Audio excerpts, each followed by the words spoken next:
Florida Supreme Court has ruled 2 referendums will be included on the November ballot. One of them asking Florida voters if they want to make recreational marijuana legal. The other asking if abortion rights should be guaranteed in the state's constitution. At the same time today, the court's also deciding to uphold the state's 6-week abortion ban. That'll be starting next month. The 6-1 decision overturned a long-standing precedent that the right to an abortion was included in the state's Constitution privacy clause.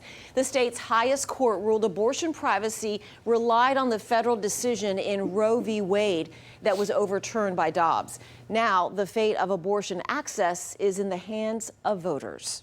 Every woman should have their own choice.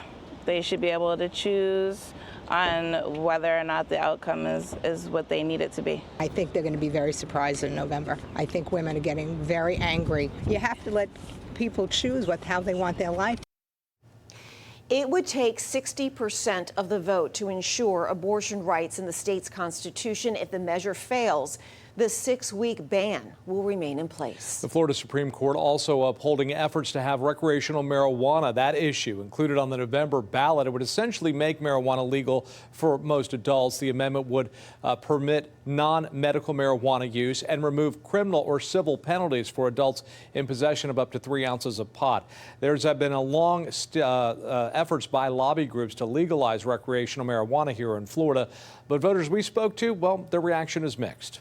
About time. Yeah, I think it's a terrific idea for the state. And, you know, it's helpful to people. Recreational legal weed? Absolutely not. I don't think that there is a pro to any of that. At least 60% of Floridians will also have to vote yes for this amendment to make it legal.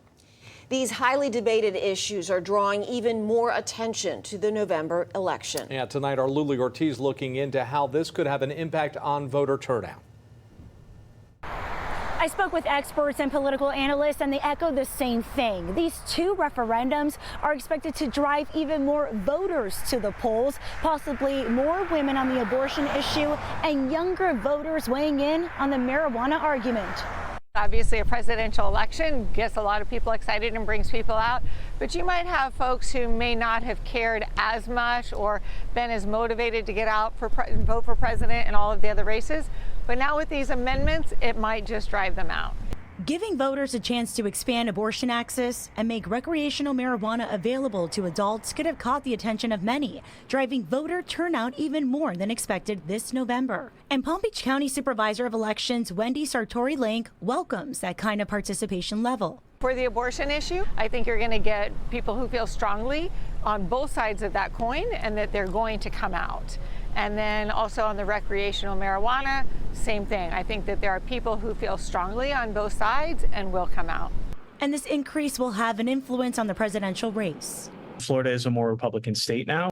Ryan Nickel is an editor at Florida Politics, an online publication. 6 months ago, Biden was winning the polls. Now Trump's winning the polls. It's certainly going to go back and forth. It's going to be close. It's going to be close, and turnout is going to matter. And if this can drive young voters to the polls, I think Biden will be very thankful for that. We're seeing the ads already. The Biden camp launched this. Donald Trump doesn't trust women. I do. Reminding voters of Trump's role in ending the federal right to an abortion.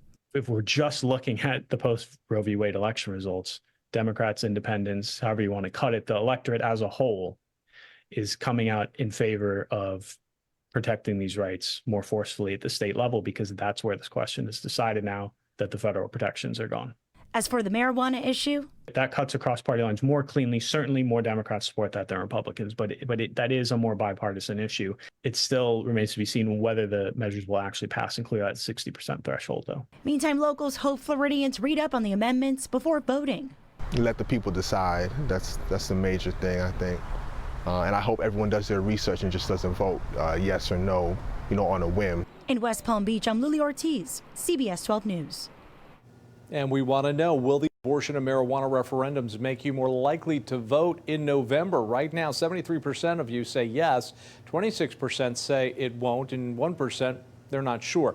You can head to our website at cbs12.com to voice your vote. You can just click on this story. It's located right now on our homepage.